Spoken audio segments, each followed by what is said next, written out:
Hello everybody, welcome to Nintendo Pow Block here on Boss Rush Games. I'm your host and Latin Sided Eddie B. Joining me is the one, the only bossman himself, Mr. Corey Dirrig. Hello, good sir.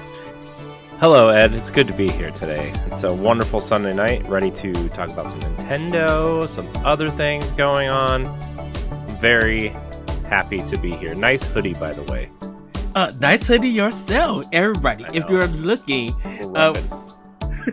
yes, this is the new Famicom Boss Rush hoodie, Super Nintendo or Super Famicom, I should say, and it's Game Gear. It's the Game Gear one. You know what? I thought it was the Super Nintendo one. Yes, Game Gear, everybody. I'm sorry. No, but the Super Nintendo with like the multicolored circles interlocking is also a great idea. Yes. Right. I gotta write that down. Hold on, I gotta open my notepad. Gotta write that down. And so everybody. side tangent on that, Ed. I'm trying to come up with cool designs that are more than just like our logos on shirts. Not that like people don't want those and stuff, right? But like, I'm trying to come up with alternate cool versions that remind people of things, but also have our stuff on it. Mm-hmm. So yes. I'm also working on a really cool Xbox one. I think it's cool. I showed Ed a little bit. It's more of like the logo. It's more of like the logo if we ever rebooted Arsenal X or whatever. And I don't know if when we have time, that's something I would really like to explore at some point. But that in standard def, really. But we just don't have time to do it right now. But it's kind of cool looking. Yes. So I think I'm going to do it. Yes. So everybody can see Corey is wearing our Boss Rush Media hoodie. I'm wearing the Game Gear one. You guys could get these at our store on just go to bossrush.net, check out store, and it will take you there. You could get it in shirts, hoodies, different sizes, whatever you would like. And I am definitely loving this one. I had to get an extra large because I'm just like, I know this one's gonna feel snug and everything. Yeah, feels really good. This hoodie feels a little snug, but it's just encouragement to lose some weight. Go ahead. I just want to say the other logos I really like. The Talk the Walk logo looks really cool on a hoodie, by the way. Just the road sign. Looks really good. Looks really cool. And then obviously we have like our Pride and our women's rights logos and our trans rights logos and stuff. So those are all up there too. But yes, which I got to start playing. Okay. I was going to say you wear the Pride hoodie all the time. Yes, I love that Pride hoodie so much. It's so nice. It's simple, but I just love that color on the black, and it's just like, oh, this is so beautiful and everything. The thing is, I hate that logo for the Boss Rush podcast. It's like the previous logo we had before we reverted back to the old one. But like for the the rights logos shirts, that logo holds colors very well because you can just swap the line art out in and out with different colors, like the rainbow for Pride or the different pinks for, it just holds colors really well. Yes. I know I gotta probably order a new one for our Pride panel this year. I gotta start reaching out to guests for it because I think this year's Pride panel is going to be a really good discussion. Definitely with the things that's going on with trans people and just the gay community in different states, definitely in the South. Like, it's going to be a really good one this year, and I'm really excited to have those discussions. But everybody, before we actually get into the show, we actually do have kind of like two news things to talk about. I know Kurt is like, huh? Well, the first one is Lance Reddick. He was 60. He was the voice of Commander Zavala. Zavala. In the video, in the video game realm, he plays Silas in Horizon Zero Dawn on the PlayStation franchise. He also has played Commander Zavala for 10 years in Destiny. And I think this hit really hard for Destiny players in particular, because Zavala has been such a focal point of Destiny for 10 years. And it was really hard as someone who plays a lot of Destiny, and kind of seeing where this isn't meant to be insensitive or anything, but I think the first question a lot of Destiny players had as they kind of took on this news, and kind of after they kind of mourned his loss. And I mean, there are millions and millions of pictures people are posting online of their guardians going and kneeling at Zavala, or putting their if you're a Titan, there's a shield emote, and there you emote the shield to him, or doing the sigil. There's like the Season of the Haunted sigil that people have, and they've been doing that. And it was like a really, for a community that's like really really divided on a bunch of stuff, and uh gets angry at stuff sometimes, and kind of really shouting what we want and what we need and whatever, and we kind of lose sight that there's actually real people that that are working really hard to bring us games like Destiny. And I mean, even Nintendo games and stuff also, right? But like, yes, it was really really um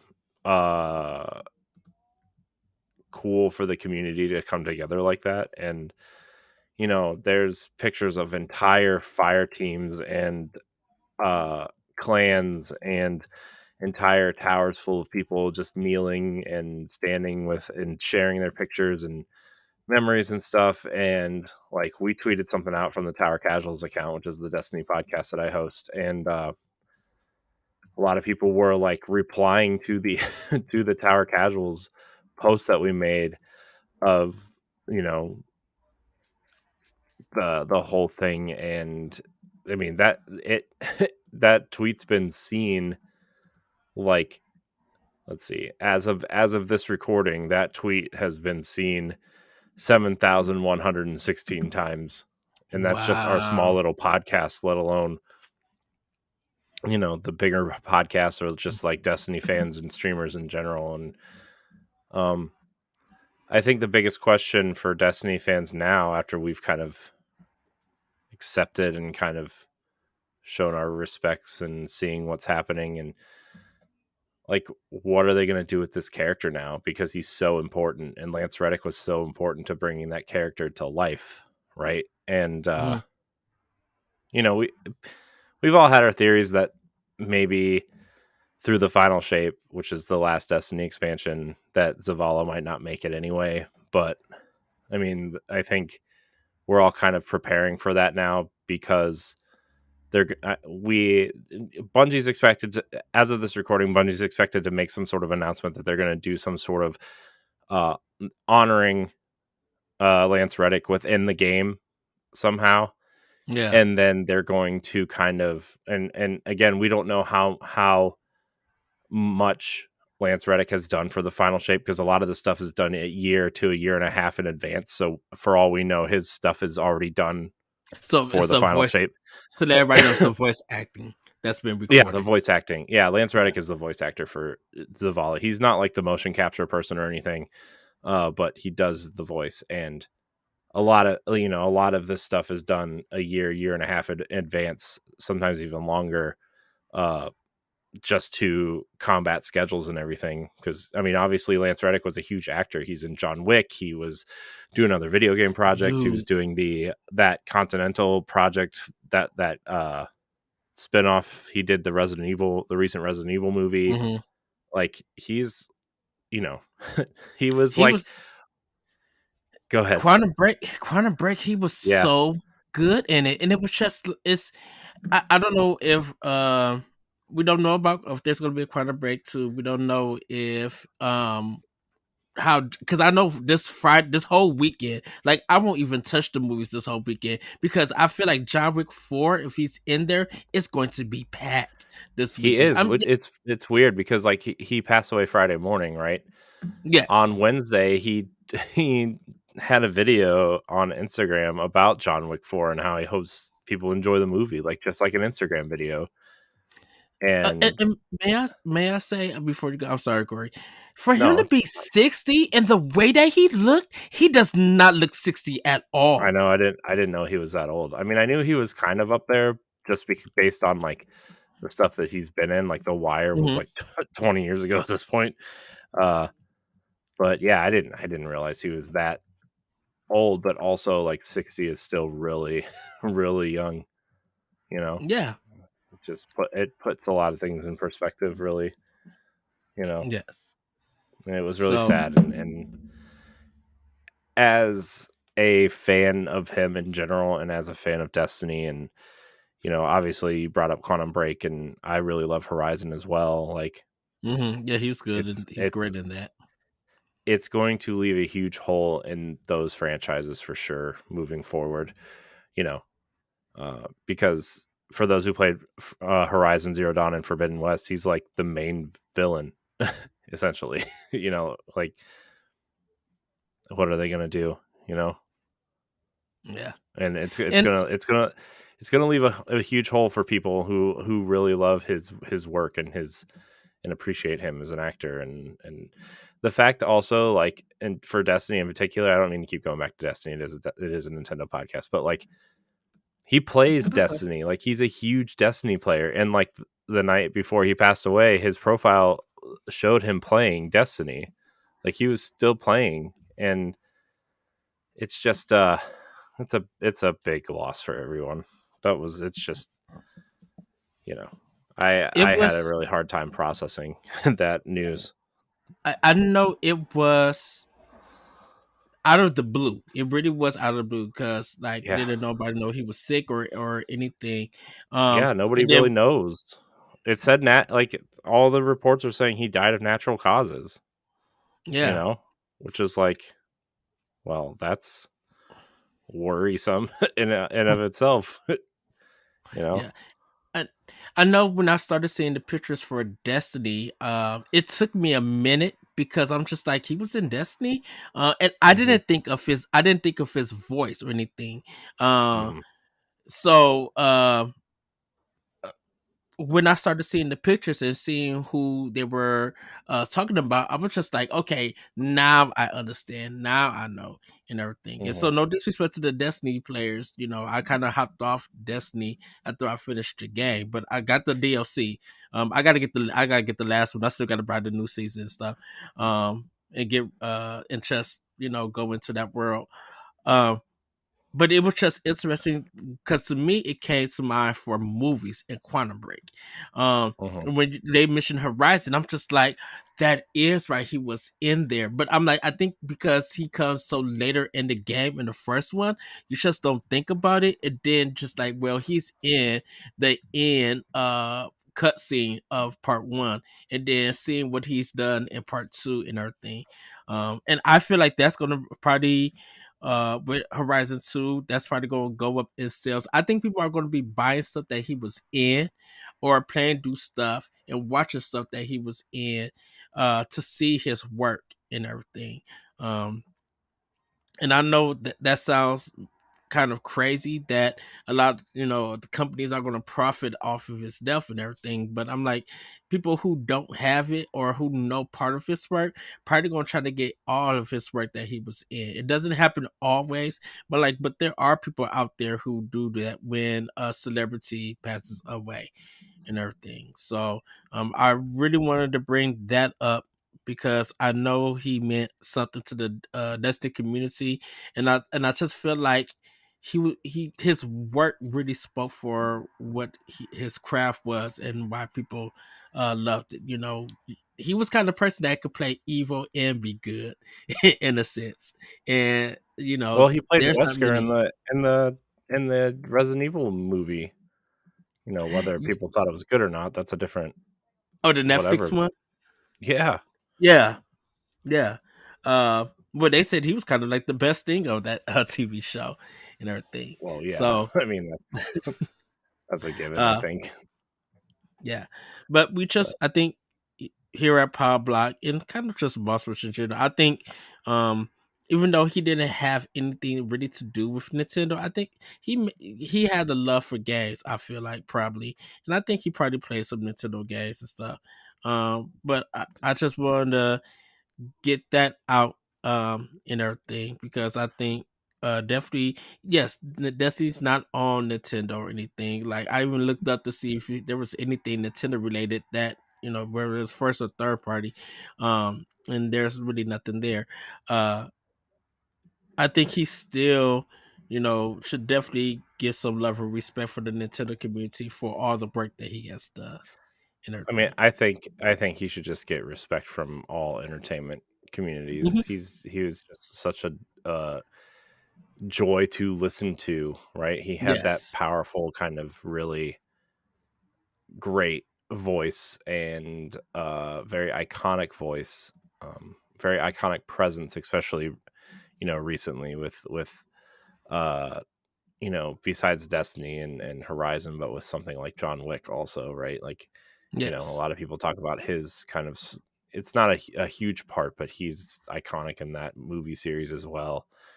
And it's a big loss, and he's going to be missed by a lot of people for sure, Yes.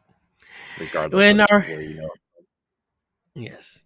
And our second news, everybody, Boss Rush is presenting a new podcast coming soon called Jump Off Point. And Chris giving me this crazy look. Jump Off Point is going to be our conversation show where not only do we talk about trends that's going on Tinder or on Twitter or social media, but we're going to be talking about some of the Boss Rush banters that our writing team delivers daily on bossrush.net. So you know. it's gonna be such a fun game. The show's gonna be hosted by me and Jesse. Corey's gonna join in when he can or if he decides to, and it's coming later on in the future. So we hope that you guys do check it out. We would definitely love the feedback if you guys are enjoying it.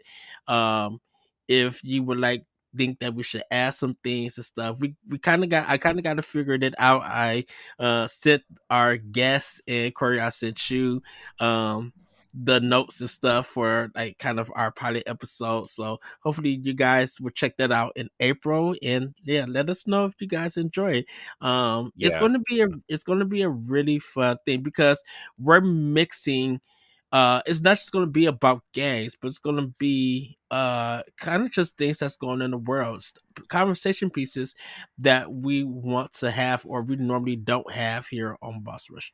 So um Yeah, I think just to kind of give people like an idea of why we're doing this is because some people it's just like a scheduling thing with a lot of people, and Jesse wants to get back into things, and the whole thing is like we are trying not to have more than 4 people on a podcast at one time, right? mm, Like I feel like once you kind of have that, people start talking over each other, but I don't want anybody to feel like they're missing out on something, yes. uh, and kind of pushed away. And I also think it's important for Ed and Jesse as founders to head up a podcast that we can look at and point at as some sort of like third kind of pillar in a flagship series of podcasts, right?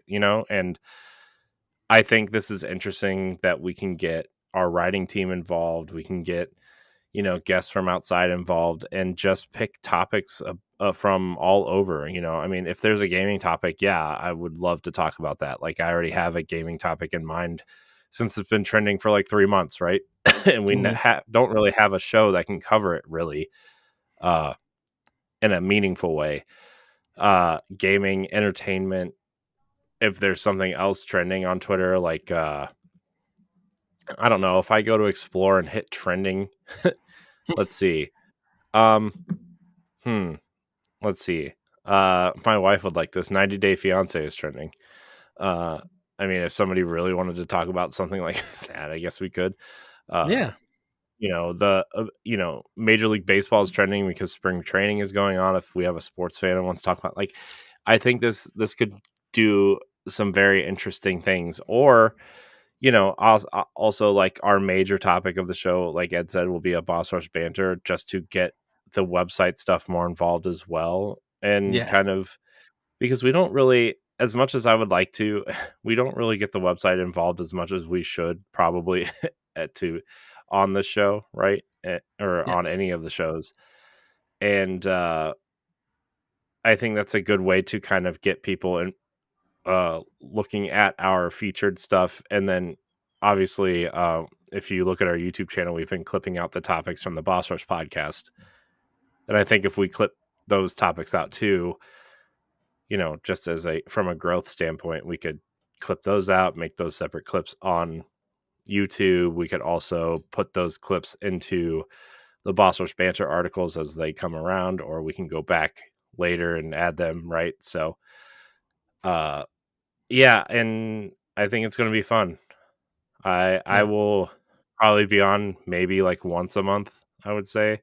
But this is really a focused show for Ed and Jesse and our writers and, guests from Different outside. guests. Like, like I think, especially when there's certain things that are happening, like when a new Star Wars something comes out, Mark Harriman comes to mind, would be really cool to have on the show. Mm-hmm. Some Marvel things coming out, Todd or Charlie from Secret Friends would probably be a great guest, so yeah, I Yeah. think it's going to be a cool show. And I'm excited.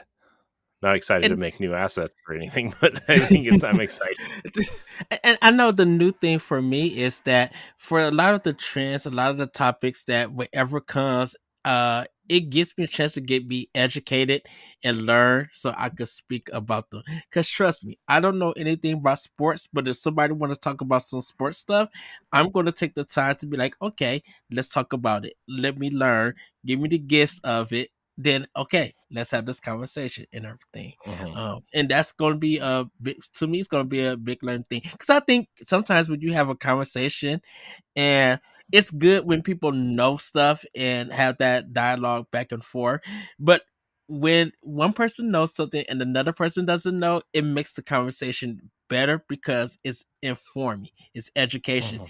and sometimes goofiness could come out of it. So, I am excited for this. Guys, you will be able to check it out in April. We don't have a release date yet in April, but we cannot wait for you guys to check it out and let us know what you guys Yeah. think. And I think to on that note, we're trying to really like rework the schedule to fit this in on a day that's going to make sense. And Mhm. I think Wednesday really makes sense for that show. Uh, and it'll be just like the rest of our shows. It'll be 2-week early access if you support us on Patreon.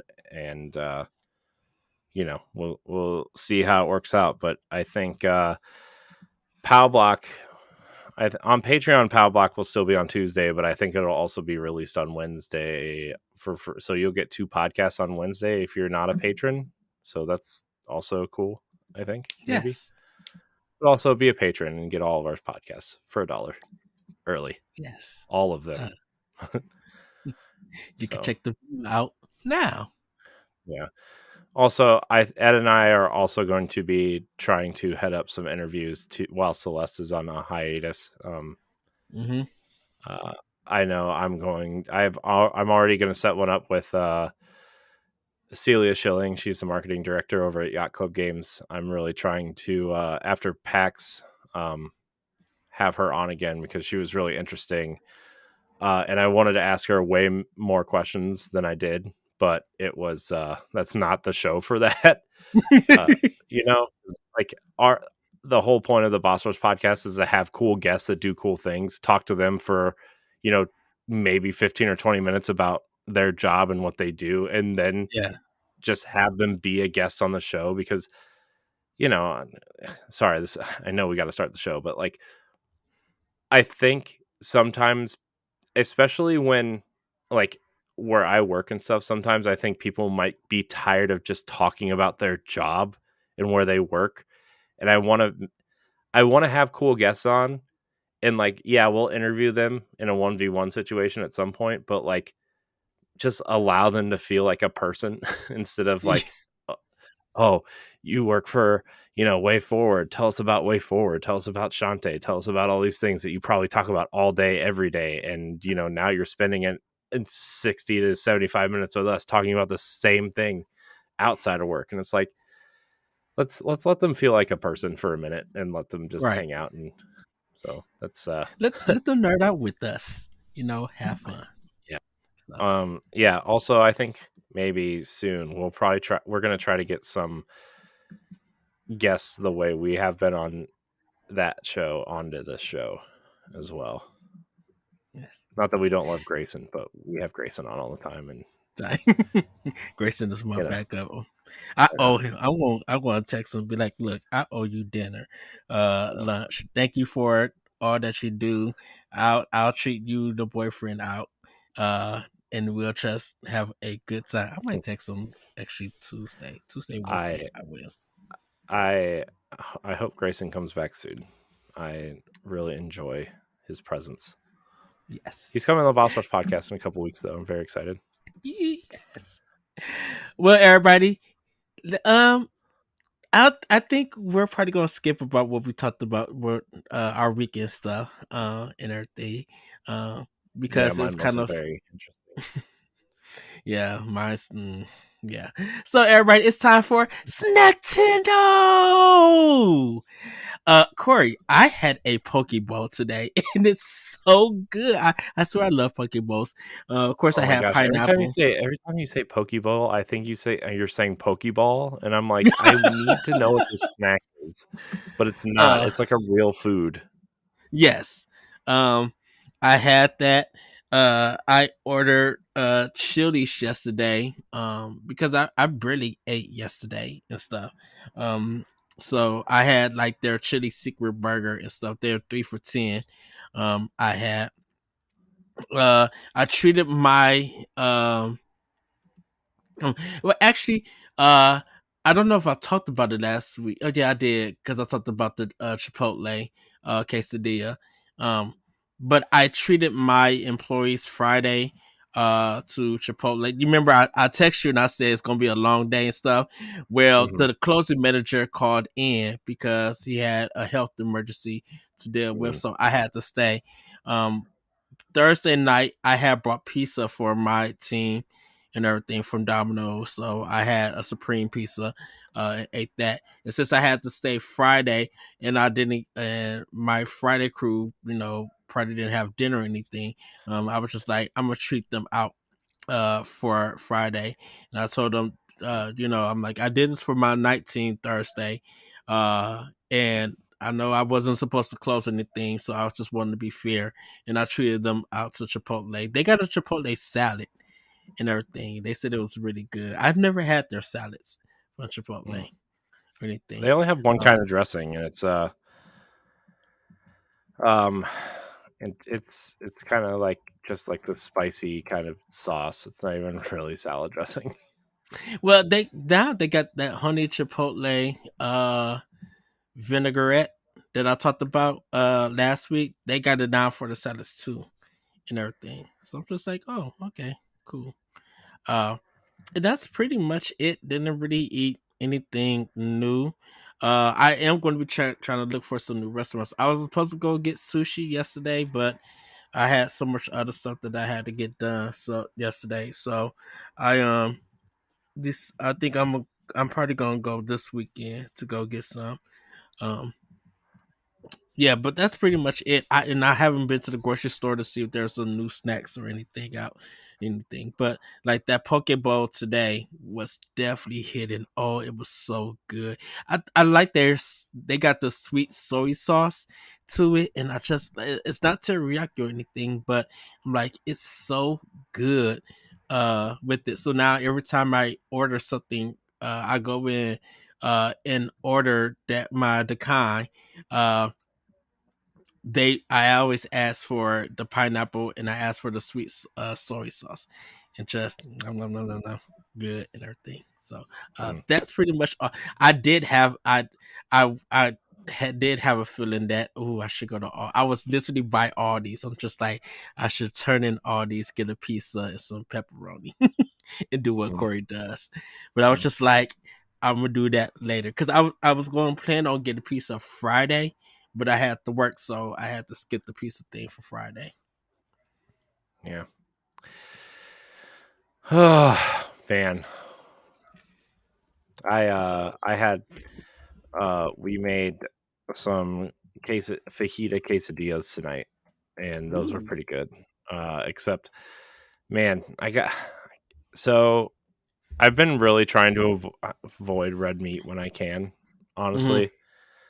And tonight we made it with ground beef, and just kind of reminds me why I don't eat a lot of red meat anymore.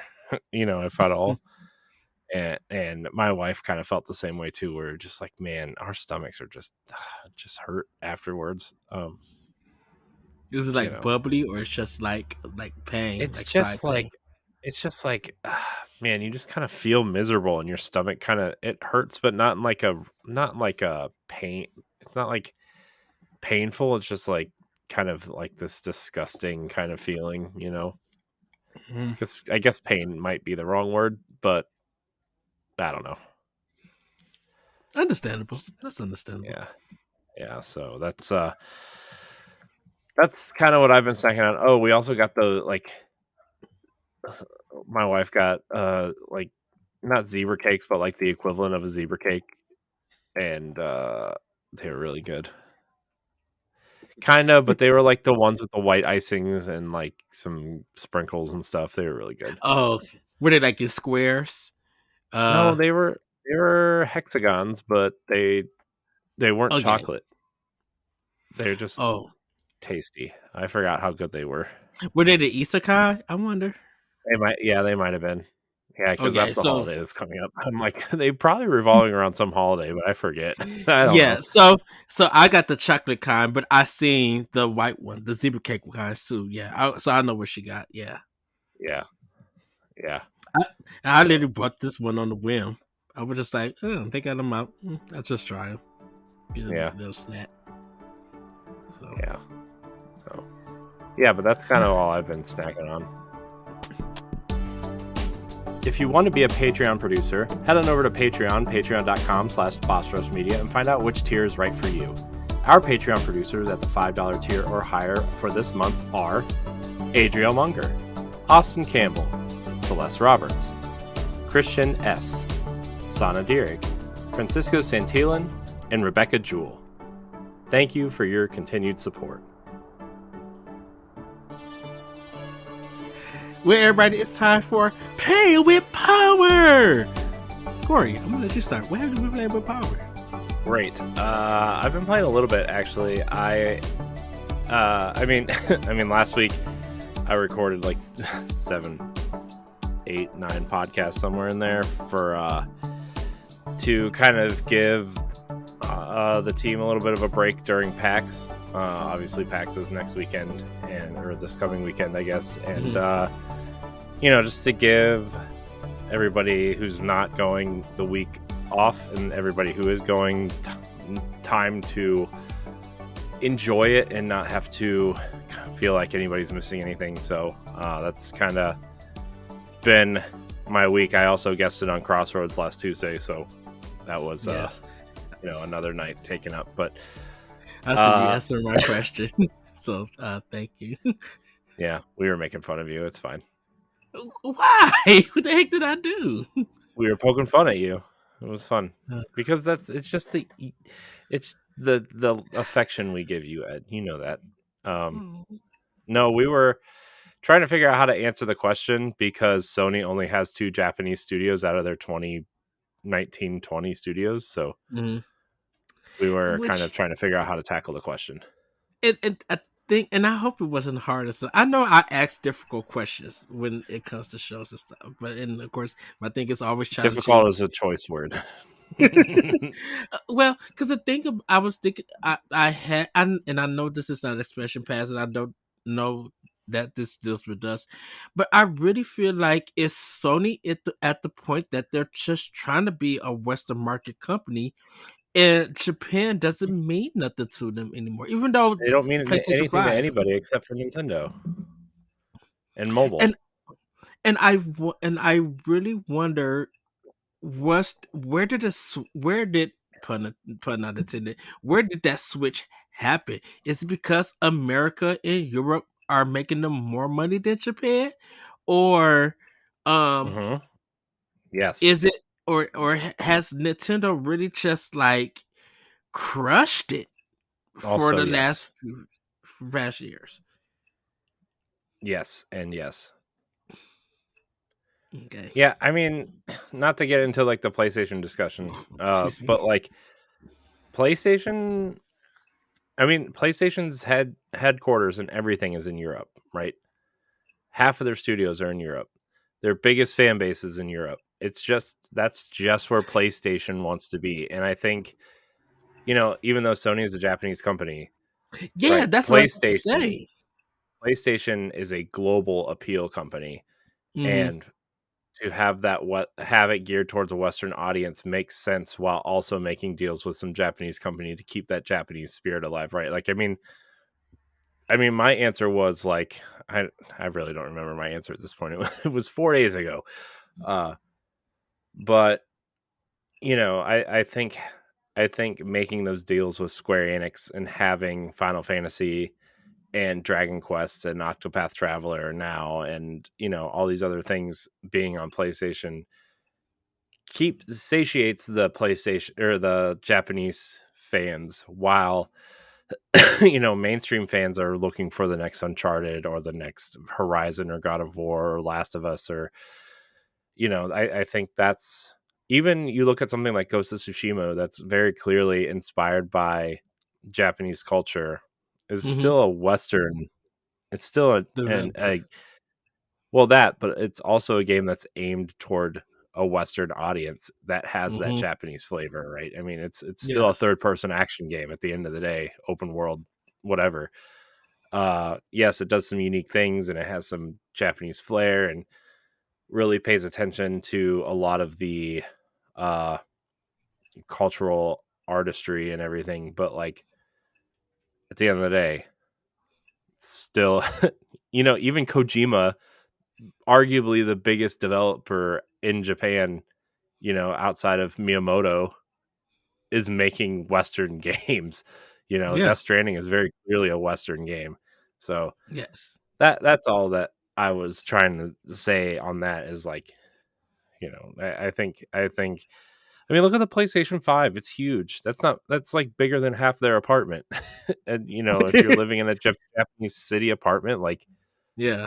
my office is bigger than half those apartments, like it's ridiculous. And which is why I thought the Series S would do better over there, and it did initially, but obviously Xbox has always had trouble gaining a foothold in Japan. So Which I probably would ask the Crossroad crew.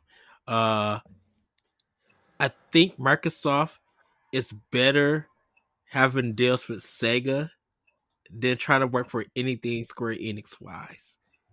And I think it's because of Yakuza and Persona. Even though Yakuza, yeah, that is PlayStation, but I think if Sega is just like, we don't care what platform we could get our games on, we just want to get it out. I think Microsoft needs more Sega now than Square Enix. That's a crossroad discussion. What have you been playing? Sorry. uh, I played some Super Mario 3D World. Now that I'm kind of done with Hogwarts Legacy, I've finished that up. It's time to Mhm. move on. And before I start Resident Evil 4 remake for book club next month, which I'm not really looking forward to, but I'm taking one for the team.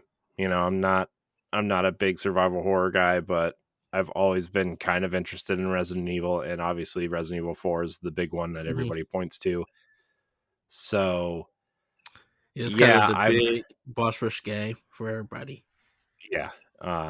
So we're kind of getting that book club ready. Boss Rush Book Club, you should check it out. The first episode is available for all people. Check it out on our YouTube channel or on the Boss Rush podcast feed for Hogwarts Legacy. Unless you're planning on getting it on Switch and haven't purchased it yet, then maybe hold off. But because we spoiled the whole thing, but we did 2 episodes on that, and yeah, Resident Evil 4 is our next one. So between those two, trying to really get some color in my life before I go shoot zombies, you know. So I've been playing Super Mario 3D World. I love that game. Like I said, I'm on the last like 3 levels of that game. And but I've been I've been playing through a couple of the easier worlds just to get my Mario feet back under me because it's I mean, look, when you take I think my last save file is from like September. So Wow. uh so it's been a while, but I've also been playing I also booted up Link's Awakening to because I I have 2 dungeons left in that as well, and hopefully I can finish off those 2 games. And then I um I'm trying I played a little bit of Super Mario Brothers 3 also the other day because I am getting the itch to play some retro games, and I actually made a list the other day when I couldn't fall asleep of retro games that I've never finished or never played. And they're most of them are, if not all of them, are available on Switch. And you know, like a Ooh. lot of the Castlevania games I've never played. I want to play through the Mega Man games. I want to play through, you know, some of these Super Nintendo games I never really played because I never had one. So, you know, it's one of those things that I'm just like, maybe I'll get to these someday. And yeah. Do you care So, if but I played along, or you? you can do whatever you want, Ed. I don't know where to start, and I don't know where I'm starting.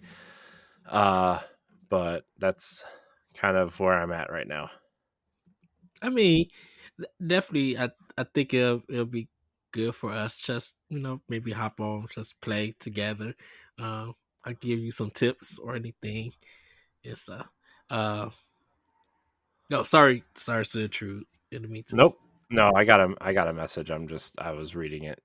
I was Oh, reading it while you were talking. That's like, all. okay.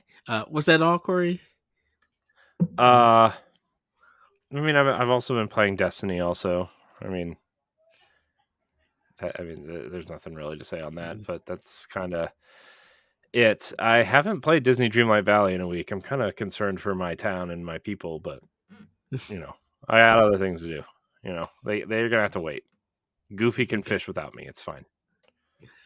Um, so I did buy Bayonetta Origins. I have not started yet. I have it. I'm going to be diving into it and talking about it next week. I wanted to wait because since the game came out, people have been picking it up and playing it, but not much word has been going on about it. So I just want to give it a week before I start talking about it. Um, Dude, I'm at 80 hours in Octopath Traveler 2. Um, this game is literally up there for Game of the Year nomination. It's so good with the stories, the battle systems. I'm still finding new stuff. The enemies are kicking some of the boss battles are kicking my tail, but the stories, like after you beat the boss and everything, it's just wow. Like this, a lot of a lot of the stuff is very mature, but it serves a purpose to what the game is leading up to. So definitely I'm enjoying it, definitely loving it. Started Vernal Edge, that was the Metroidvania game that we talked about last week for Pack Watch. Not too far in it yet.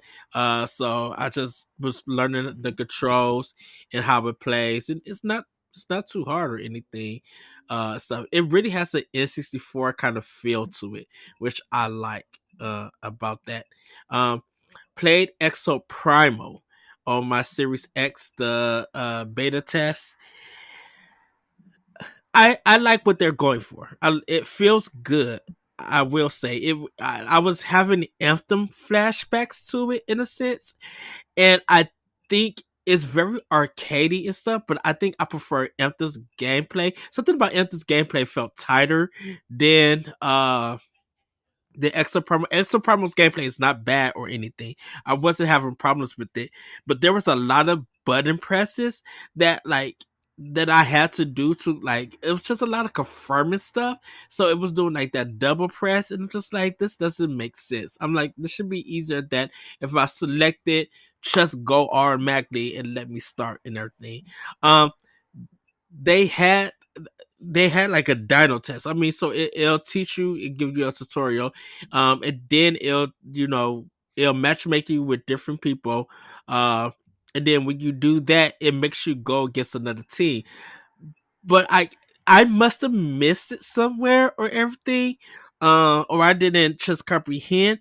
But I didn't know what I was supposed to do with the PvP stuff with it. I'm like, is this like capture the flag mode? Am I supposed to defeat? Because they was just like, there's no dinosaurs that would interfere with the combat, but they was dropping dinosaurs just left and right. So I'm just like, this doesn't make sense. I'm like, I don't know what I am doing. We got demolished. I'll take the loss. I don't care. I'm like, I enjoy shooting just the dinosaurs. So if the game was just this, if this was just the campaign of me shooting different dinosaurs and matchmaking, I'm fine with it and everything. Like I got the gist of the story and everything. But I Mm-hmm. was just like, this PvP stuff, I don't know what it is. And I I got my feel of it. I'm like, okay, great. I exited out and then uninstalled the beta. Just took it off. Because I was just like, I don't know what the PvP is. I understand what the game is going for. I'll wait for reviews for it. Yeah, it just didn't offer. It just, I don't know. It didn't offer me anything. But I'm like, this would be a great single player game if it was just that. Mm-hmm. Or if they want to do matchmaking, I would rather have this than have any kind of PvP that I just don't understand and everything. Um, so and it kind of reveals what the plot is, so I won't actually say anything. I do have the Resident Evil 4 demo still on there. I'm going to start that on my Series X. But I am going to pick it up. I'll play along with you, Corey, with Resident Evil 4 and everything in case if you need help and stuff. And I know people are probably playing the GameCube or like the Wii version or the all thousand versions that's on current platforms right now and everything. I actually just Yeah. brought. Oh, go ahead. I'm sorry. Oh, I was gonna say I don't know if I should try to play them both or not, but because obviously like Resident Evil 4 is already available on Xbox in multiple ways. Mhm. Because the Xbox 360 version is backwards compatible, and then they also made a 4K version for Xbox One. So and now they're remaking it. So there's there's all kinds of ways. But we, just to reiterate for book club, we are covering the remake. Although it would probably be helpful to have someone. I think Stoy may join us for that. Okay. I mean, I don't know for sure, but we'll figure it out then. But uh, it would probably be helpful for someone who played the original religiously, and because Stephanie and I have not played it all the way through, and you know, yeah, I have, yeah, I have it on, no beat one it on cares, Ed. GameCube. Beat it on GameCube. Got the Wii version. I got the whole collection on PS4. And then I got the whole collection. I actually got the whole collection on Xbox because I bought Resident Evil 6. 7 I still need to beat. I have Village that I need to play, and I gotta work my way through 6 because I never played 6. And then I just bought Resident Evil remake and then Resident Evil 0. It was like $4 each on Xbox for their sale, Capcom sale. So I pretty much got all the main Resident Evils and stuff. I didn't do Revelations 1 and 2, even though I got Revelations on Wii U and everything. So yeah. If they offer an easy mode, Corey, for Resident Evil 4, if you decide to play like the original one, I say go ahead and play that, play it on easy and everything. So Yeah, I mean, we'll see. I'm not 100% sure yet, if I'm going to or not. Just mostly because of the controls, not not because the game is like. I don't think Resident Evil 4 is exactly that scary. The reason why I didn't play it is no, because of the controls, to be honest. So, yeah. Um, So yeah, that's pretty much what I've been playing. Um, I know there's a lot of stuff that's dropping this week and everything, and I haven't returned to Metroid Fusion, even though I need to.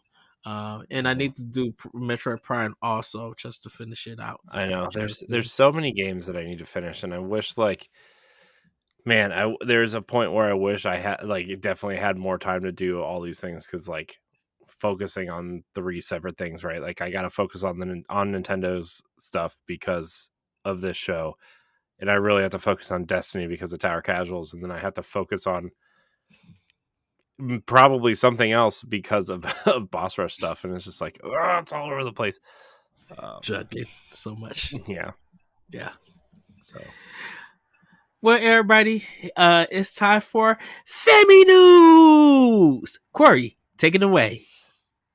Oh boy. Okay. So our first it's not really news, but it is pretty significant that Eiji Aonuma is turning 60 on March 16th, which was, a couple days ago as of the time of this recording. Happy birthday to the legendary producer Eiji Aonuma. Aonuma-san turned 60 on March 16th. Although there wasn't any Zelda news or updates for Tears of the Kingdom, we still want to wish him a belated birthday on this Nintendo Pow Block. I think we would be lying to ourselves if we didn't, as much as we love Nintendo and cheer on Owada and Reggie and Mm-hmm. Miyamoto. I think we would be lying to ourselves if this show in particular didn't owe itself a great deal to Eiji Aonuma because of our love of Zelda. And obviously this show really took off when Breath of the Wild and the Nintendo Switch came out. And, Mm-hmm. Yeah. this Zelda is important. I think it's important to all of us in many different ways, which, oh, by the way, definitely pre-ordered the Majora's Mask and Twilight Princess amiibo, by the way. I gotta This see a past week. Best Buy.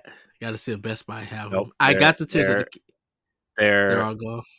no, they're retailer exclusive. Ah. Twilight Princess is GameStop. Majora's Mask is Best Buy. So Okay. just to keep you up to date on that. Also, go to GameStop and pre-order it. Do not order it online because they try to charge you $12.99 shipping for a $15.99 product. Just saying. $12.99. Are you It's a kidding? mess. Ugh. Man, I can't say this too loud because I hate GameStop, man. They just rip you off so much. But I wanted that Yes. collector's board for some dumb reason, and I want the amiibo because, like, the Skyward Sword, Twilight Princess, and Majora's Mask amiibo are the ones that I don't have. And I was looking at them on Amazon. I'm like, okay, well, I could probably sell some stuff and then buy one for $40 or $50, but who wants to spend that on an amiibo? That's ridiculous. Right. Sure. All Anyways, that Ed. when it comes to Twilight Princess, all that mattered was the Wolf Amiibo that came with it, Oh with the no, Wii U no, version. if the Wolf amiibo, if you can't use the Wolf amiibo in this game, I'm gonna be so upset. By the way, did you see that Amazon Japan is selling um Tears of the Kingdom with something like 15 amiibo for like $150 or something? No. Yeah, and it ships to the US, but also the shipping on that's like a ton of money. But it's like it's all the Zelda Smash amiibo. Mm-hmm. It's all of the Breath of the Wild amiibo, and it's Wolf Link amiibo, I think. Something about Amazon Japan is about to pop off. And I think because I know people say they ship everywhere with a lot of stuff. I think a lot of people about to start ordering stuff from there. I think they're probably going to start competing with Play Asia on a lot of things, right? For Okay. international shipping. Yeah. I think they see a market there. Not that people don't use Amazon Japan already, but like they definitely I think Amazon sees some sort of competition there with Play Asia, and so maybe they're going to start looking into that in a more meaningful way, or not. It is Amazon, so Yeah. You know, when I asked you that question, we were talking about Amazon, people ordering for Amazon. We had that discussion last week. Uh-huh. I put out just that question, be like, how many people have stopped pre-ordering from Amazon and went somewhere else? And a lot I of people didn't. that I know, but a lot of people who responded to me were just like, yeah, I stopped Amazon and switched it to Best Buy because of the pre-order stuff of it shipping late and everything. And I understand. I know you mentioned Pride and everything, but they were just a lot of people just like they just did like their practices with that. I'm just like, oh, that's interesting. So Yeah. I'm also looking at the Fire Emblem amiibo. The Japanese imports are actually really cheap. The Krom ooh, one is only $25 and the Tiki one's only 28. well, nice. Oh, and the Korin one is only 25. Hmm. Sorry, I'm since the amiibo are becoming more and more available, it seems I am hopefully not restarting my obsession, but also maybe looking at them. Oh, I really hope that this Skyward Sword and Link amiibo is available somewhere at some point because it is $70 on Amazon. Oh wow. I feel like I could just walk into Target and find it and be like, let me buy this. Anyways, Zelda, Ed. We should Yes. probably talk a little bit about Aonuma and Zelda. I think we'll talk about that because we got a question from uh and a question block about it. So Mm, yeah, happy mm. birthday, Anuma. Yes, Uh, happy birthday, yes, Ed. I go ahead. Oh, go ahead. No, go ahead. No, I was just gonna say he's he delayed when he announced that they were delaying Tears of the Kingdom. He was looking very zaddy. I was just like, okay, Anuma with the haircut and this outfit. Everybody was just like, oh, Anuma's looking good, healthy. I'm just like, all right. Uh, Yeah, he got his haircut. He doesn't have the part down the middle anymore. It's just like I like a like it wasn't ripped from a '90s rom com. No offense, no, no offense to that nope. haircut, but like it actually looks like a adult haircut. He was looking fresh and fly. I'm like, yes, it's sad that the game got delayed, but I'm just like, okay, Numa, you looking fresh. I'm like, you as a producer, Stop you cutting know your what hair you're and finish the doing. game. Ah, I ah. can hear the internet's doing that at some point. Oh, please. We the game is in prayer for all of for all of April for it not to be Oh, delayed. look, man, I just really want that game to be good to if go. You dude, know. if the tiers get delayed out of May, all the only big game that we're going to have is Redfall. No disrespect to Microsoft. Shout out to them. Ooh, we need Yeah. tears in the May.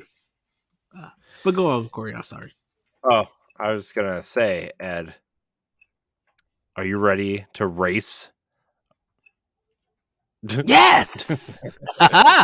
Yes. So, as we all know, my obsession with Disney Dreamlight Valley, the free-to-play early access game that is available on Nintendo Switch and other platforms as well. Well, they're releasing their Mario Kart clone, Disney Speedstorm, and Disney Speedstorm will race into early access in April, on April 18th to be exact. Ed, I'm very excited. You know why? Yes. Because I, for some reason, am obsessed with all these Disney games now. Ah! Yes. After its last delay in December, it seems that Disney's Kart Racer is finally coming to Nintendo Switch and other platforms on April 18th. There will be 3 packs you can choose from, just like Disney Dreamlight Valley. There's a $29.99 Founders Pack, the Deluxe Pack at $49.99, and the Ultimate Pack at $69.99. Depending on which pack you choose, you will receive additional racers of your choice, tokens, Golden Pass credits, and more. Ed, will you be racing alongside me in this high-speed adventure? Yes, I will. I'm so excited, man. I'm so excited. So I don't really know what the breakdown is from. I'm sure I'm sure their website kind of has their breakdowns and stuff. Oh yeah, here it is, the Ultimate Pack. So the Ultimate Founders Pack gets you early access to Disney Speedstorm, 3 Golden Pass tickets, which I don't know what a Golden Pass is, but we'll discuss that in a minute. 1 racer unlock of the player's choice, and 12,000 in-game currency tokens. So early access to, let's see, the racer unlock, you can choose Mickey Mouse, Donald Duck, Mulan, Captain Jack Sparrow, and Hercules, and an additional unlock of your choice. Are these the starting racers, or is there like a roster? Players will be okay. So players will be able to immediately unlock one of the following racers: Baloo, Belle, Beast, Elizabeth Swan, Mowgli, or Shang. Shang, like Shang-Chi. Is that what I'm guessing from there? Shang, or is that from Mulan?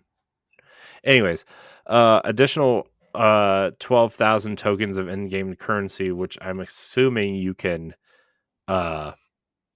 use on cars and equipment and stuff like that.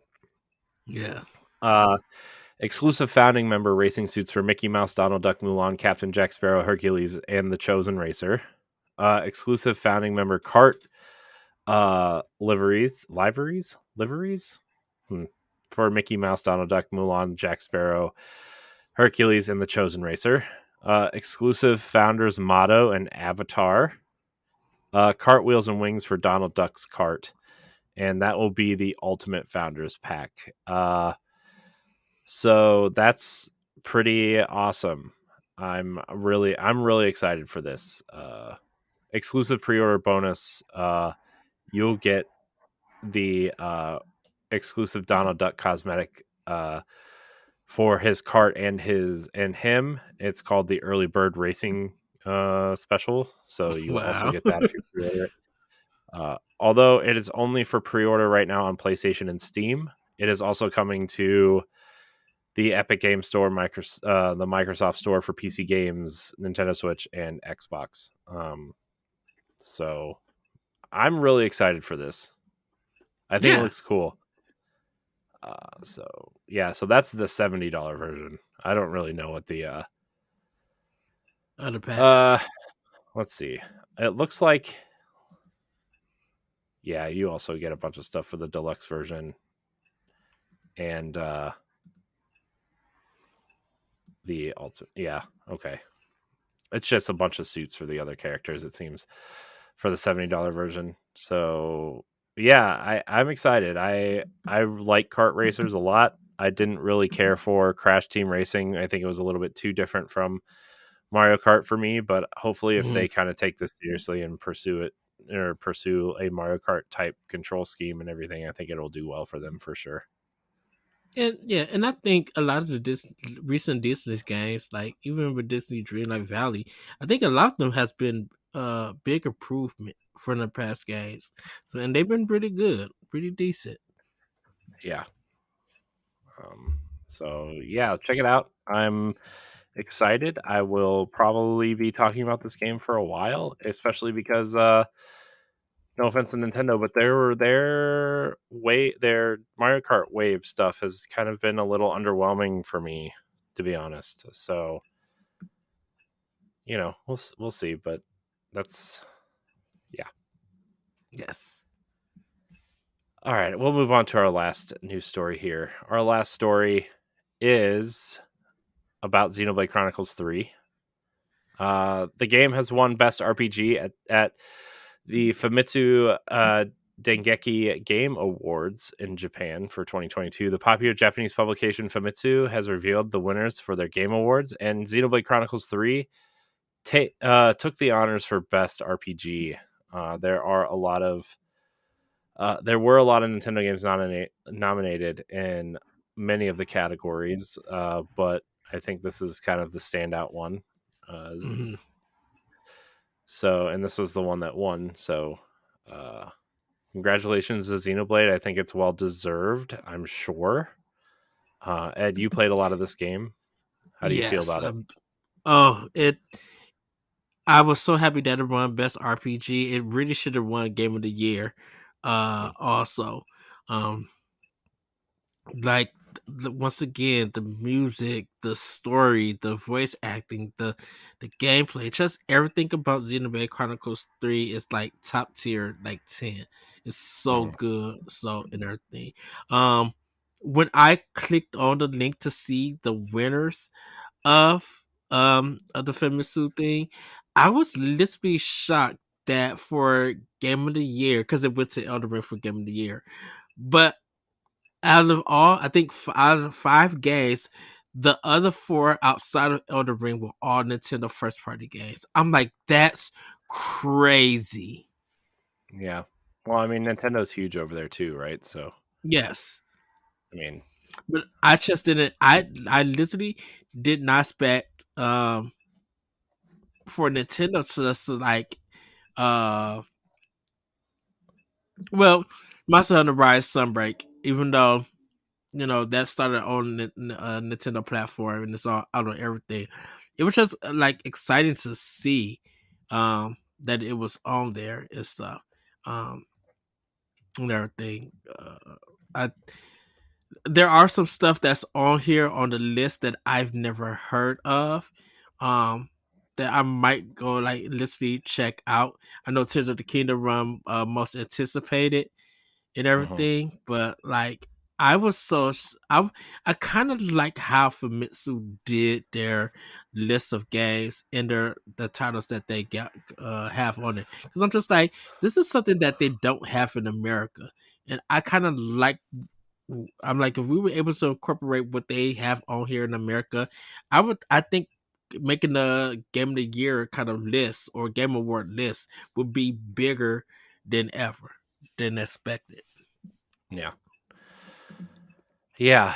I mean, it's no secret that Nintendo has really captured the Japanese audience this time around, especially with stuff like Splatoon and Xenoblade and just a bunch of other stuff in general. So Fire Emblem, I'm happy that they are capturing that audience. So good for them. Good for them. All right, Ed. Well, let's move on to what we like to call Pack Watch. There's quite a bit coming out this week. Quite a nice set of heavy hitters here. Remnant from the Ashes is coming on March 21st. The kind of Soulsborne-ish from Focus Entertainment, and the developer. Who's the developer? Is Airship Syndicate, right? Or is it? Hold on. I gotta look it up. Wasn't it THQ that did the original one? It is, but they published it. I want to know who the developer is. Oh, okay. Because Gunfire Games. I knew it was a studio that did one of the Darksiders games. But it looks at Gearbox is publishing this one. Oh, interesting. Gearbox Publishing, which spoilers for a future episode of the Boss Rush podcast, but we're gonna have Andrew Reiner, ex Game Informer and now head of global publishing at Gearbox, on the Boss Rush podcast. I am jealous. We're gonna have him on in May, I think. So I want to be on that episode. Very excited for that episode. Mostly because of Game Informer and that I still watch episodes of Replay almost daily. Please ask him about Sonic the Hedgehog on the 360, because that one was hilarious. I mean, they played the whole game. They did this series. There's a clip episode of all the craziness that goes on and them just laughing. It is so funny. Yeah, it was that. That's very disturbing and funny at the same time. So. I love it. They were trying to start the ship off, and the ship fell into a water crash. I might watch that tonight. It was so funny. Yeah, so we're gonna hopefully talk to him a little bit about Remnant 2 and Hyperlight Breaker, which they're also publishing. So very, very excited, but not to make this about that, but yeah, Gunfire Games did this, and I'm interested to see how this runs on the Switch. Remnant from the Ashes is a third-person survival action shooter set in post-apocalyptic world overrun by monstrous creatures. As one of the last remnants of humanity, you set out alone or alongside up to 2 other players to face down deadly enemies and retake what is lost. There are over 100 varieties of enemies, 20 epic bosses, and endless possible combat scenarios. It's going to take everything you've got to make it out alive. Yeah, the levels are procedurally generated to some degree, if I'm not mistaken. Yeah, me and Jesse, we're thinking about we definitely got to hop back in and finish the first one. Right, because Before it 2 was came on out. Game Pass for a while, but I don't think Yeah, it's there anymore. It might still be there. it may still be. Yeah, I know that I ended up buying it after me and Jesse seen it at E3 2019, 2018 or 2019 at Yeah, that for the E3. I was PC just like, gaming yeah, show. Yeah, yeah. I that was was just like the like, big. yeah. Yeah, Oh, go ahead, Corey. I was gonna say that was like the big game from the PC gaming show that year. It looked so good. We were just like, oh yeah, we definitely need to play that. When I understood it was a Souls game, I'm just like, oh, this looks definitely fun. Yeah. Mm-hmm. Yeah, so that's exciting. All right, so the next game, Have a Nice Death, is coming on 3/22. Have a Nice Death is a 2D action roguelike. Man, it's already just crossed out for me. Where you play as an overworked death whose employees have run rampant, completely throwing off the balance of souls and his vacation. In order to restore order, you'll have to grab your trusty scythe and show your employees who's boss. It's funny, side tangent, real quick, Ed, before we talk about the next game. Yeah. So on the Boss Rush podcast, we had Celia Schilling from Yacht Club on. Yeah. And you know how Shovel Knight Dig is is kind of a roguelite game. And Yes. I almost started a tangent about how much I hate roguelikes. But I tried really hard not to say anything because I do think the game is fun overall, but I don't like the roguelike aspect of it. Yeah. But luckily we talked about Pocket Dungeon a lot instead, so but yeah, that was like really hard for me to not just blurt out I hate roguelikes that entire episode. It's the genre, not the game. Yeah, it's definitely the game plays very well. It plays just like Shovel Knight, and it's so much fun, except it's a roguelike, and I hate roguelikes. It's fine. Anyways, our next game, which I'm very excited about, comes out on 3/24. I'm gonna play it on Game Pass though. MLB The Show 23. MLB The Show 23 gets you closer than ever to living your baseball dreams on the diamond. Shock the game and own the show with your favorite players, your favorite rivalries, and all your favorite MLB moments. So I listen to the Ultimate Cleveland Sports Show every day, which is kind of like this newer daily sports show on YouTube, and they talk a lot about the Browns because this is a Browns town first and foremost, Cleveland, and the Cavs, which are going on right now. But they talk a lot about the Guardians also, and I'm actually like more invested than I have been since like the 90s when they went to the World Series as the Indians. And so like I'm actually like excited to play MLB The Show this year for Oh like wow. in like kind of like a real way. So, and last but not least, I want, before you go over MLB The Show, I'm not going to pick it up this week. I'm going to pick it up following week. So I'm going to snag it up next week when it comes out. yeah, I'll get it on Switch. So like halfway through like All-Star Weekend, that game on Switch dropped to like $10. So if it's that Ooh. around All-Star Weekend, I'll probably pick it up then for Switch. Okay. But it dropped to like $10 or $15, and I'm like, yeah, Cool. And people did, yeah, and people did end Yeah, up joining 22 last year. So yeah, I think I'm gonna I, snatch it, but just next week. I know. And also, NBA 2K23 is $17.99 right now. Oh Looking wow, real good on Switch. Just saying. may have to spend some coins. But if you're not into baseball, you can play Atelier Ryza 3, which is coming on 324 as well. The story begins when a group of islands called Kark Isles appears near Riza's hometown. Is it Riza or Riza? I think it's Riza. I've heard Riza, Riza. yeah.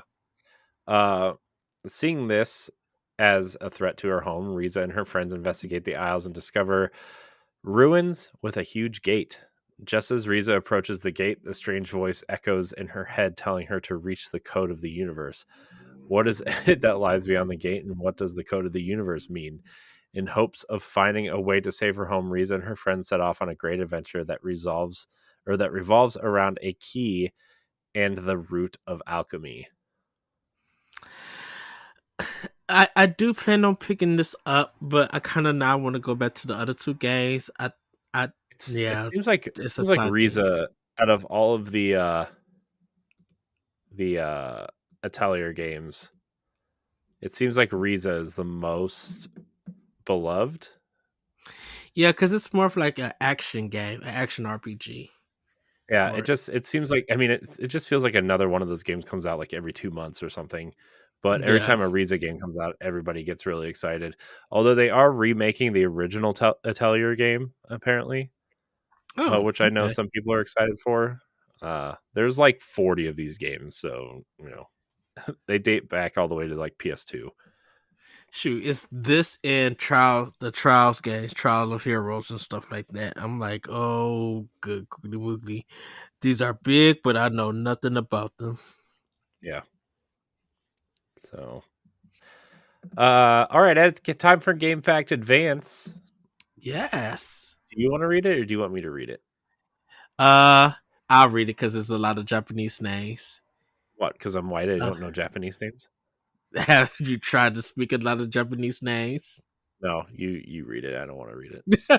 I'm too late and sad. uh, I Splatoon.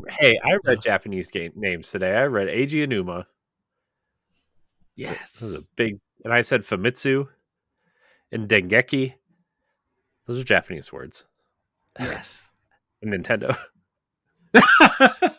Well, you want to regain effective action, you can. Nope. You Okay. can. I'm just being a jerk now. Splatoon. Yes, the series that started all on the Wii U.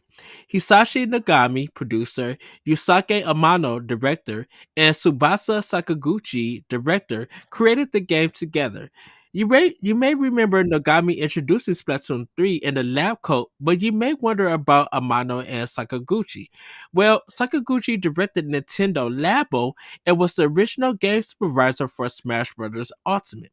He started at Nintendo in 2004, and his first game was The Legend of Zelda Twilight Princess as a character designer. Amano, who is now a director, got his first directing job with New Super Mario Bros. 2 and was actually hired to be a debug tester. His latest game was Animal Crossing New Horizon in 2020. He's been with the company for 19 years, while Sakaguchi has been with the company for 18. And those two came up to mind because there's been so many advertisements for Splatoon 3 and everything. I guess with the new DLC that's coming out, and man, the Splatoon music has been knocking, dude. Like, I'm just like, man, this thing is so good. I'm like, I don't know if it's the mixing, the arrangements, or what it is, but it's just been banging in my car, and so when I keep seeing the ads and the music for Splatoon 3, I just had to think about them, and I went back and watched the trailer from E3 2014. It was like a developer's interview, and it showed those three talking about the game where they went to aquarium, and everything. And they was looking at the squids and stuff and talking about it. And I remember that, and I'm just like, I always wonder what happened to the other two, Amano and Sakaguchi, because now when we see Splatoon 3, we see Nagami and everything. So that's just a game fact events that everybody could check out. And I think it's good to actually look at some of the Nintendo's big directors and developers and stuff that we don't normally talk about. So seeing their history and what they've been doing and everything, I'm like, oh, okay. Because I just wonder what happened to them after Splatoon and everything, and it's kind of cool to see what directions that they went into. Yeah. Game Fact Advance Splatoon. What a game! It's just so Splatoon 3 is so good, and the music is just like I said. The music is just amazing. And I think they're pushing it now because of the DLC, and I think that's probably going to guarantee them more sales because Splatoon 3 is still selling, so that's good for them. Yes. All right, Ed. What time is it? Question block. Yes. All right. So our first question is from Stephanie. She asks, "Do you think we will get a Zelda mini direct? I know they do them sometimes, but I've only seen them in other IPs like Fire Emblem and Xenoblade, and not Mario, Kirby, or Zelda. At least not in a long time." So I think we're going to get one maybe the third or fourth week in April. I don't think it's going to be a mini direct. I think they're going to probably do, I say, a 25-minute direct or something like that. Because when I think of mini, I think like a 15 minutes or something like that. But I think the game has so much, and they probably want to show some area of the gameplay that's new and everything. And they'll probably show off whatever, maybe limited edition Switch OLED for Zelda. We don't know. Who knows? And probably like a collector's and or whatever. But I think we're going to get it the third week of April. And then I think it's going to be something we definitely in the Boss Rush community are going to be talking about. And everything. So I think we are going to get one. I just think it's the third or fourth week of April because like after that direct drops, they really want to like could start promoting it and everything because right now I think after events where it comes out it's all Zelda. That's their biggest game that Nintendo's definitely going to be focusing on. So yeah, I mean, I could see it going either way. I think man, I think Nintendo obviously wants to keep this close to their chest. Yes. And I could see them doing a small presentation similar to, remember when they took Breath of the Wild to E3 and they were showing, that was the only game they showed at E3, but they never left the Great Plateau. I could see them maybe doing some sort of 12 to 15 minute direct on that first area and just kind of wandering and showing you maybe, hey, here's some of the new moves, or here's some of the new features, or maybe show off one new kind of minor enemy to fight or something. But I don't know if they really want to do that either. I think the whole idea of Zelda is to find things and explore things on your own. And I think showing some of that, and obviously at E3 that year they were desperate, right? Nintendo was in a pretty, not that they were in a bad place financially, but like they were coming off the Wii U, and the Wii U was the Wii U.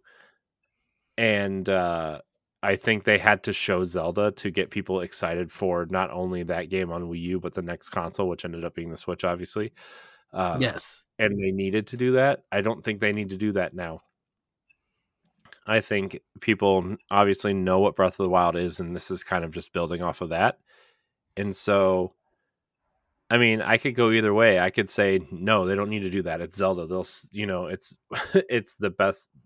It's the sequel to the best-selling Zelda game of all time, and people know what that is, so they don't need to do it. Or, yeah, they could probably show off an area or two and an enemy or two, or show how the amiibo work, or show off new amiibo, or something of that nature. So I know it's kind of like a non-answer, but it's Nintendo. You never And know. I mean, the game is not going to be at PAX, and they said something about that. It's not Yeah. going to be at PAX, and people are going to be disappointed. But that's why they're protecting it. They don't want stuff getting out about that game because we don't want the game spoiled. We already know that people are going to buy it, and regardless of what Mhm. you think of the price and whatever, that you can have that discussion on your own. Um, I think they want everybody to play at the same time and get that same experience at the same time because to us there's a lot of new stuff, and we just know that next month that IGN or GameSpot or who all these big publications, we know they're going to get a review code for this game. The Mhm. NDAs They're is going probably. to be. I would be. Oh, go I ahead, would go be. ahead. I would be surprised if they weren't already. Some outlets weren't already playing it in some aspect, right? I mean, that game is huge, right? I mean, Mhm. I remember stories coming out of Game Informer where and Giant Bomb where they had it like 6 weeks in advance, right?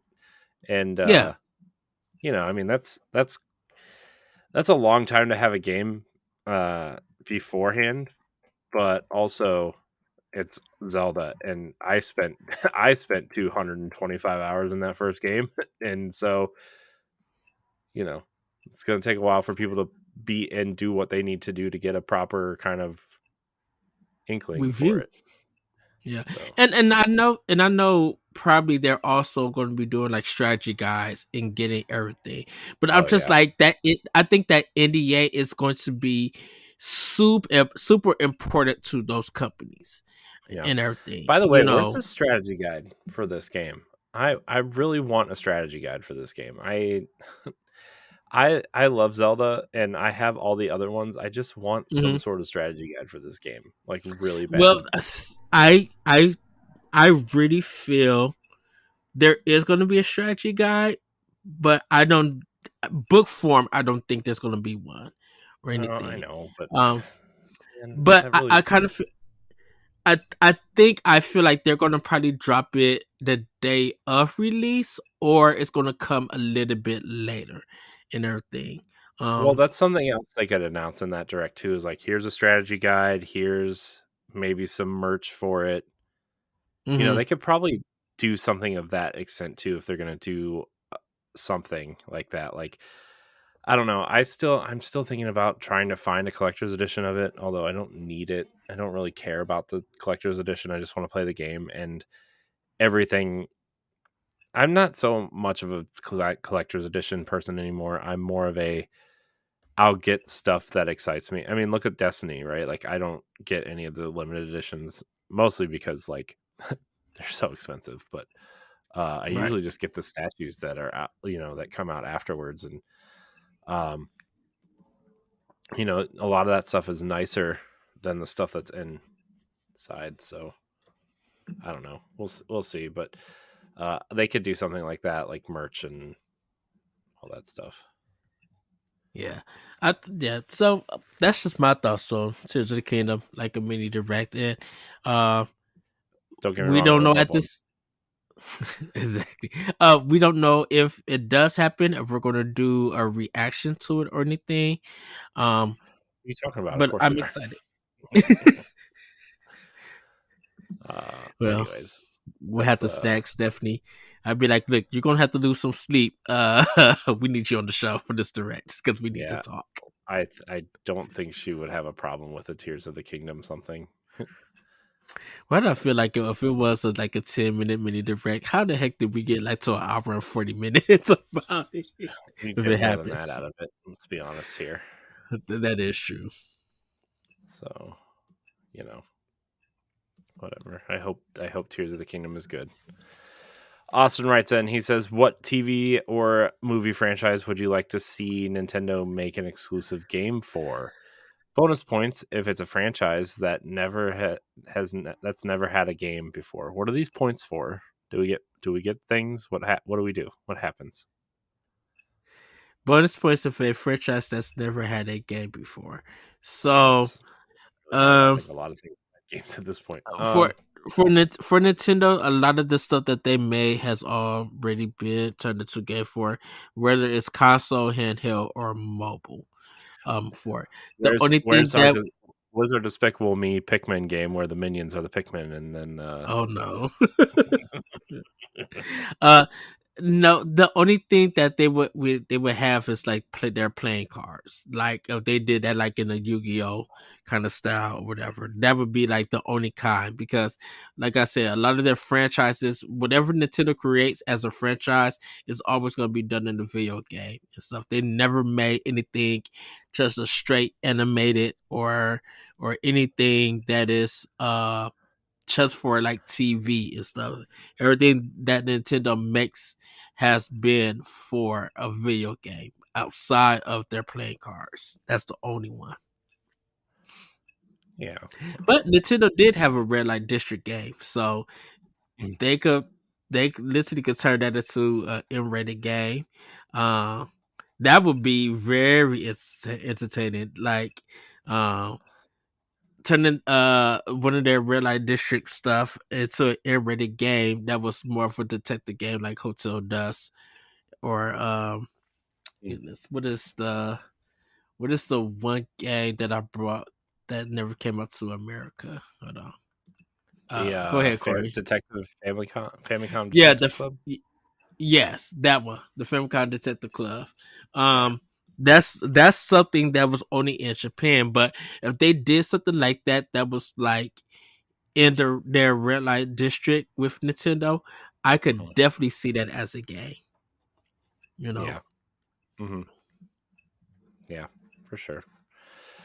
I don't know, man. For me, I guess I don't really know. I mean, let's see. What would we like to see? I I think, mean, Captain N is just like the obvious, like, but we talked yeah, but about that one that's already. technically, yeah. I think that would be cool, but man, what TV show or franchise would I like to see from Nintendo? Hmm. Right. If the question was just like what we would like to see from Nintendo, not turn into a game, but a game that they have done to turn into a TV or anime or a movie and stuff, then I could understand answering that. Mhm. Yeah, it's hard to kind of think of I things that are shoot. out there besides like what my kids watch. I mean, I would like. I I mean, do.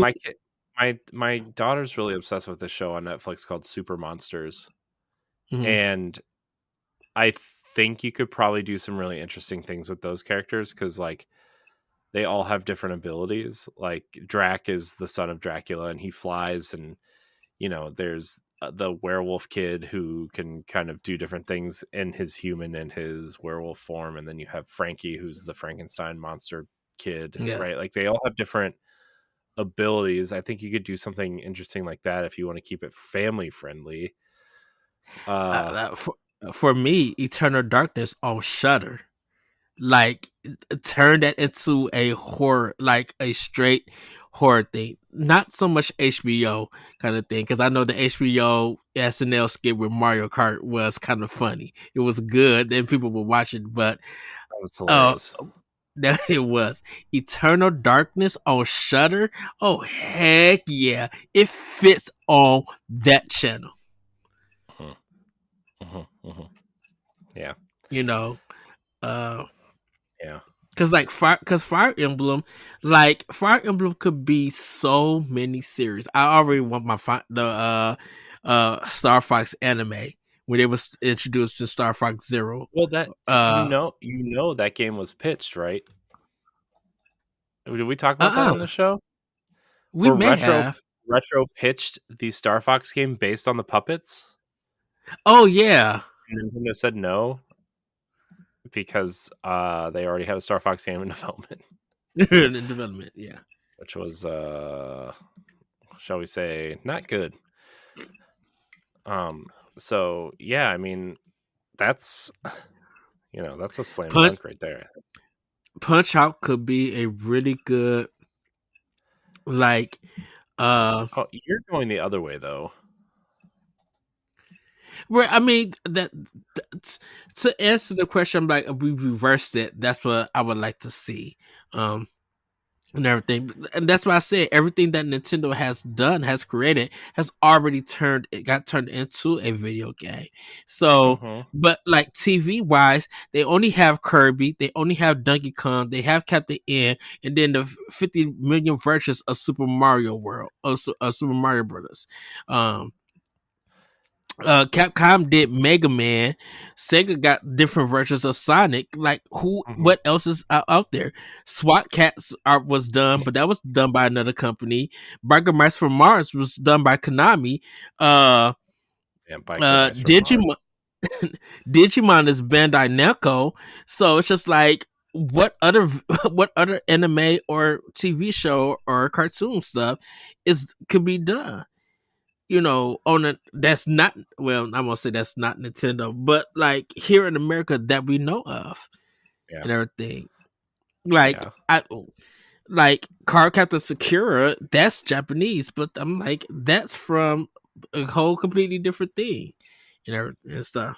I mean, and that's not Nintendo. So like what can Nintendo make? Nintendo would have to make something straight for that straight animated and then making it to a game. Because right now, Splatoon, that's a manga and everything.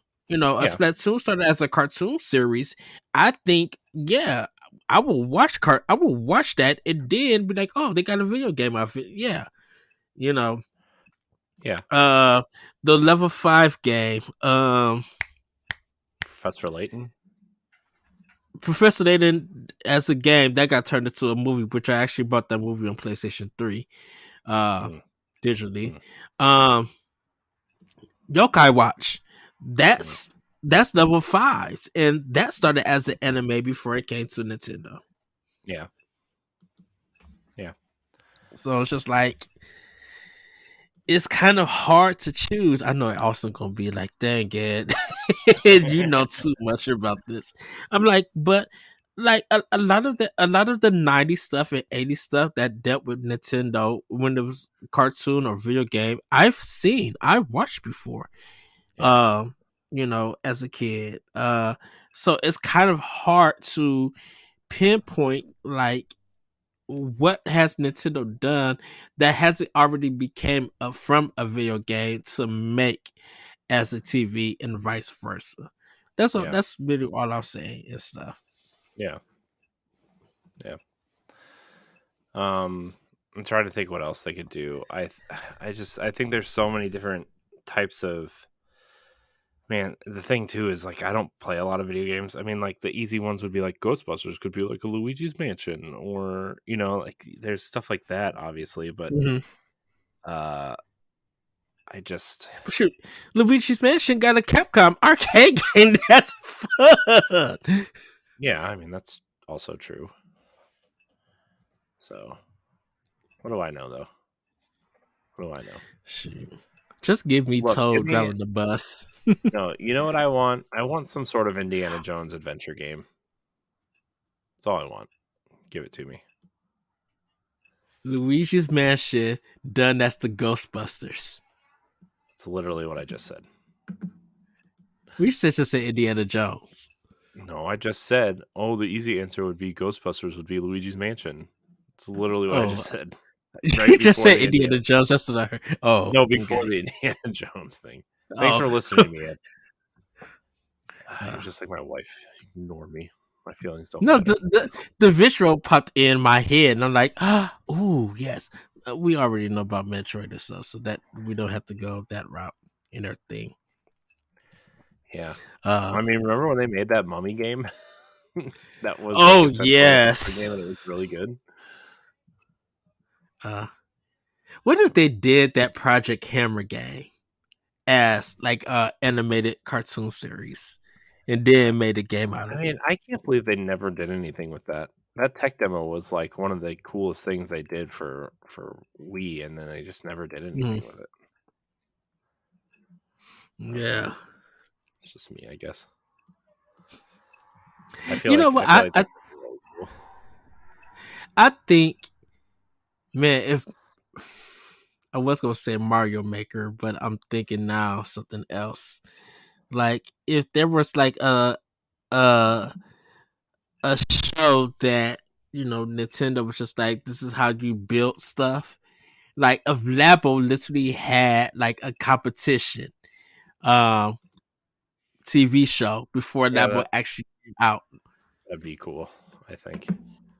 That'd be super cool. Although they already kind of tried that. Didn't they do like the Peacock did something with, maybe it was like Frogger or something, but some sort of gaming competition thing. They based it off of Frogger. It was not very good, So.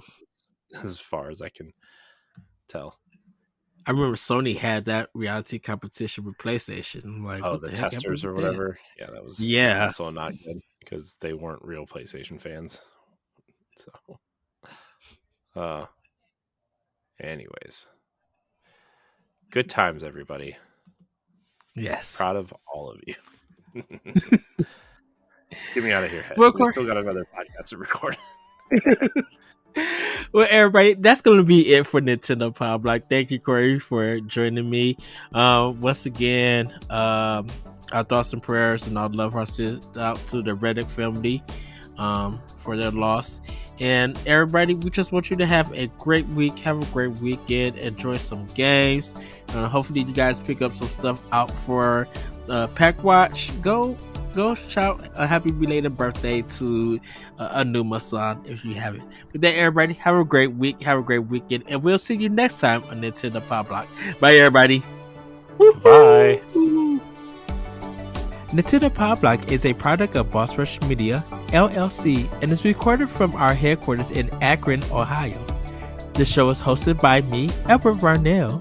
My co-hosts are Corey Dirrig and Corey Yikes. You can find Corey at I Am Corey in HD on Twitter and Instagram, as well as hosting the Boss Rush Podcast and Tower Casuals, the Destiny Podcast. You can find Corey at Corey_Yikes on Twitter, TikTok, and Instagram. You can find me at That Richard Cole on Twitter and Instagram. Follow Nintendo Pow Block on all social media platforms at Pow Block Podcast. You can also follow Boss Rush Media and Boss Rush Network on all major social media platforms. Join the Boss Rush Network Discord and Facebook groups to interact with other friends and fans. Visit bossrush.net for more great content and patreon.com/bossrushmedia to learn how you can support this show. Thanks for listening, and we'll see you next time.